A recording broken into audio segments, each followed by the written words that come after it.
ত্রয়োদশ অধ্যায়। প্রকৃতি, পুরুষ, বিবেক যোগ। দেহ, আত্মা এবং উভয়েরও ঊর্ধ্বে পরমাত্মার পার্থক্য যিনি উপলব্ধি করতে পারেন, তিনি এই জড়জগৎ থেকে মুক্তি লাভে সক্ষম হন। अर्जुन उवाच प्रकृतिं पुरुषं चैव क्षेत्रं क्षेत्रज्ञमेव च एतद्वेदितुमिच्छामि ज्ञानं ज्ञेयं च केशव। श्री भगवानुवाच इदं शरीरं कौन्तेय क्षेत्रम् इत्यभिधीयते एतद् यो वेत्ति तं प्राहुः क्षेत्रज्ञ इति तद्विदः। अर्जुन बोललेन, हे केशव, আমি প্রকৃতি, পুরুষ, ক্ষেত্র, ক্ষেত্রজ্ঞ, জ্ঞান ও জ্ঞেয় এই সমস্ত তত্ত্ব জানতে ইচ্ছা করি। পরমেশ্বর ভগবান বললেন, হে কৌন্তেয়, এই শরীর ক্ষেত্র নামে অভিহিত এবং যিনি এই শরীরকে জানেন তাকে ক্ষেত্রজ্ঞ বলা হয়। क्षेत्रज्ञं चापि मां विद्धि सर्वक्षेत्रेषु भारत क्षेत्र क्षेत्रज्ञयोर्ज्ञानं यत्तज्ज्ञानं मतं मम। হে ভারত, আমাকেই সমস্ত ক্ষেত্রের ক্ষেত্রজ্ঞ বলে জানবে এবং ক্ষেত্র ও ক্ষেত্রজ্ঞ সম্বন্ধে যে জ্ঞান, সেই জ্ঞানই আমার অভিমত। तत्क्षेत्रं यच्च यादृक् च यद्विकारी यतश्च यत् स च यो यत्प्रभावश्च तत्समासेन मे शृणु।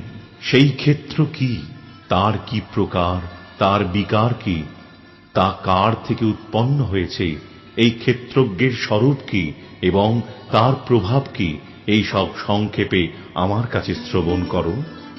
ऋषिभिर्बहुधा गीतं छन्दोभिर्विविधैः पृथक् ब्रह्मसूत्रपदैश्चैव हेतुमद्भिर्विनिश्चितैः। এই ক্ষেত্র ও ক্ষেত্রজ্ঞের জ্ঞান ঋষিগণ কর্তৃক বিবিধ বেদ বাক্যের দ্বারা পৃথক পৃথক ভাবে বর্ণিত হয়েছে। বেদান্ত সূত্রে তা বিশেষভাবে যুক্তিযুক্ত সিদ্ধান্ত সহকারে বর্ণিত হয়েছে। महाभूतान्यहंकारो बुद्धिरव्यक्तमेव च इन्द्रियाणि दशैकं च पञ्चचेन्द्रियगोचराः इच्छा द्वेषः सुखं दुःखं संघातश्चेतना धृतिः एतत् क्षेत्रं समासेन सविकारम् उदाहृतम्।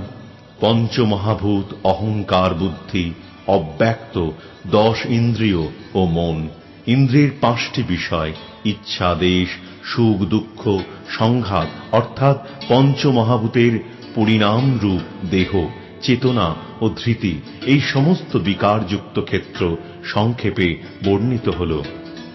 अमानित्वम् अदम्भित्वम् अहिंसा क्षान्तिर् आर्जवम् आचार्योपासनम् शौचम् स्थैर्यम् आत्मविनिग्रहः इन्द्रियार्थेषु वैराग्यम् अनहंकार एव च जन्म मृत्यु जरा व्याधि दुःख दोषानुदर्शनम् असक्तिरनभिष्वङ्गः पुत्रदार गृहादिषु नित्यं च समचित्तत्वम् इष्टानिष्टोपपत्तिषु मयि चानन्ययोगेन भक्तिरव्यभिचारिणी विविक्तदेशसेवित्वम् अरतिर्जनसंसदि अध्यात्मज्ञाननित्यत्वम् तत्त्वज्ञानार्थदर्शनम् एतज्ज्ञानम् इति प्रोक्तम् अज्ञानम् यदतोऽन्यथा। অমানিত্য, দম্ভ, শূন্যতা, অহিংসা, সহিষ্ণুতা, সরলতা, সদ্গুরুর সেবা, শৌচ, স্থৈর্য, আত্মসংযম, ইন্দ্রিয় বিষয়ে বৈরাগ্য, অহংকার শূন্যতা, জন্ম মৃত্যু জরা ব্যাধি দুঃখ আদির দোষ দর্শন, স্ত্রী পুত্রাদিতে আসক্তি শূন্যতা, স্ত্রী পুত্রাদির সুখ দুঃখে ঔদাসীন্য, সর্বদা সমচিত্তত্ব, আমার প্রতি অনন্যা ও অব্যভিচারিণী ভক্তি, নির্জন স্থান প্রিয়তা, জনাকীর্ণ স্থানে অরুচি, অধ্যাত্ম জ্ঞানে নিত্যত্ব বুদ্ধি, এবং তত্ত্বজ্ঞানের প্রয়োজন অনুসন্ধান, এই সমস্ত জ্ঞান বলে কথিত হয়, এবং এর বিপরীত যা কিছু তা সবই অজ্ঞান। জ্ঞেয়ং যত্তৎ প্রবক্ষ্যামি যজ্ঞাত্বামৃতমশ্নুতে অনাদিমৎপরম ব্রহ্ম ন সত্তন্নাসদুচ্যতে।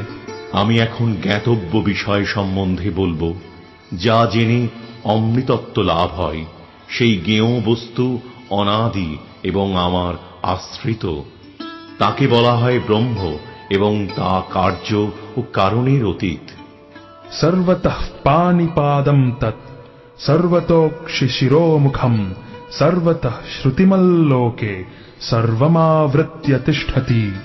তাঁর হস্তপদ চক্ষু মস্তক ও মুখ সর্বত্রই, এবং তিনি সর্বত্রই কর্ণযুক্ত। জগতে সবকিছুতেই পরিব্যাপ্ত হয়ে তিনি বিরাজমান। সর্বেন্দ্রিয় গুণাভাসম সর্বেন্দ্রিয় বিবর্জিতম আসক্তম সর্বভৃচ্ছৈব নির্গুণম গুণভোক্তৃ চ। সেই পরমাত্মা সমস্ত ইন্দ্রিয়ের প্রকাশক, তবুও তিনি সমস্ত ইন্দ্রিয় বিবর্জিত। যদিও তিনি সকলের পালক, তবুও তিনি সম্পূর্ণ অনাসক্ত। তিনি প্রকৃতির গুণের অতীত, তবুও তিনি সমস্ত গুণের ঈশ্বর। বহিরন্তশ্চ ভূতানাম অচরম চরম এব চ সূক্ষ্মত্বাৎ তদ অবিজ্ঞেয়ম দূরস্থম চান্তিকে চ তৎ। সেই পরম তত্ত্ব সমস্ত ভূতের অন্তরে ও বাহিরে বর্তমান। তাঁর থেকেই সমস্ত চরাচর। অত্যন্ত সূক্ষ্মতা হেতু তিনি অবিজ্ঞেয়। যদিও তিনি বহুদূরে অবস্থিত, কিন্তু তবুও তিনি সকলের অত্যন্ত নিকটে। অবিভক্তম চ ভূতেষু বিভক্তম ইব চ স্থিতম ভূতভর্তৃ চ তজ্ঞেয়ম গ্রসিষ্ণু প্রভবিষ্ণু চ। পরমাত্মাকে যদিও সমস্ত ভূতে বিভক্ত রূপে বোধ হয়, কিন্তু তিনি অবিভক্ত। যদিও তিনি সর্বভূতের পালক, তবুও তাঁকে সংহারকর্তা ও সৃষ্টিকর্তা বলে জানবে। জ্যোতিষামপি তজ্জ্যোতিষ তমসঃ পরমুচ্যতে জ্ঞানম জ্ঞেয়ম জ্ঞানগম্যম হৃদি সর্বস্য বিষ্ঠিতম। তিনি সমস্ত জ্যোতিষ্কের পরম জ্যোতি।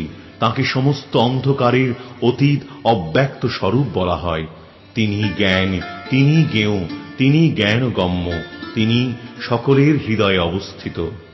ইতি ক্ষেত্রম তথা জ্ঞানম জ্ঞেয়ম চোক্তম সমাসতঃ মদ্ভক্ত এতদ্ বিজ্ঞায় মদ্ভাবায়োপপদ্যতে। এইভাবেই ক্ষেত্র, জ্ঞান ও জ্ঞেয়, এই তিনটি তত্ত্ব সংক্ষেপে বলা হল। আমার ভক্তই কেবল এই সমস্ত বিদিত হয়ে আমার ভাব লাভ করবে। প্রকৃতিম পুরুষম চৈব বিধ্যনাদি উভাবপি বিকারাংশ্চ গুণাংশ্চৈব বিধি প্রকৃতি সম্ভবান। প্রকৃতি ও পুরুষ উভয়ই অনাদি বলে জানবে। তাদের বিকার ও গুণ সমূহ প্রকৃতি থেকেই উৎপন্ন বলে জানবে। কার্যকারণ কর্তৃত্বে হেতু প্রকৃতির উচ্যতে পুরুষঃ সুখ দুঃখানাম ভোক্তৃত্বে হেতুরুচ্যতে। সমস্ত জড়ীয় কার্য কারণের কর্তৃত্ব বিষয়ে প্রকৃতিকে হেতু বলা হয়, তেমনি জড়ীয় সুখ ও দুঃখের ভোগ বিষয়ে জীবকে হেতু বলা হয়। পুরুষঃ প্রকৃতিস্থো হি ভুঙ্ক্তে প্রকৃতিজান গুণান কারণম গুণসঙ্গোস্য সদসদ্যোনি জন্মসু। জরা প্রকৃতিতেই অবস্থিত হয়ে জীব প্রকৃতিজাত গুণসমূহ ভোগ করে। প্রকৃতির গুণের সঙ্গবশতই তাঁর সৎ ও অসৎ যোনিসমূহে জন্ম হয়। উপদ্রষ্টানুমন্তা চ ভর্তা ভোক্তা মহেশ্বর পরমাত্মেতি চাপ্যুক্তো দেহেস্মিন পুরুষঃ পরঃ। এই শরীরে আর একজন পরম পুরুষ রয়েছেন, যিনি হচ্ছেন উপদ্রষ্টা, অনুমন্তা, ভর্তা, ভোক্তা, মহেশ্বর, এবং তাঁকে পরমাত্মাও বলা হয়।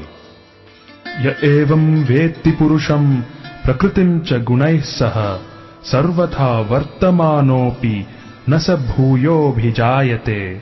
যিনি এভাবেই পুরুষকে এবং গুণাদিসহ জড়া প্রকৃতিকে অবগতন হন, তিনি জড়জগতে বর্তমান হয়েও পুনঃ পুনঃ জন্মগ্রহণ করেন না।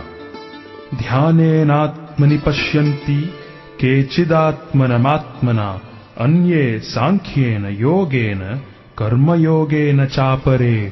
কেউ কেউ পরমাত্মাকে অন্তরে ধ্যানের দ্বারা দর্শন করেন, কেউ সাংখ্য যোগের দ্বারা দর্শন করেন এবং অন্যেরা কর্মযোগের দ্বারা দর্শন করেন।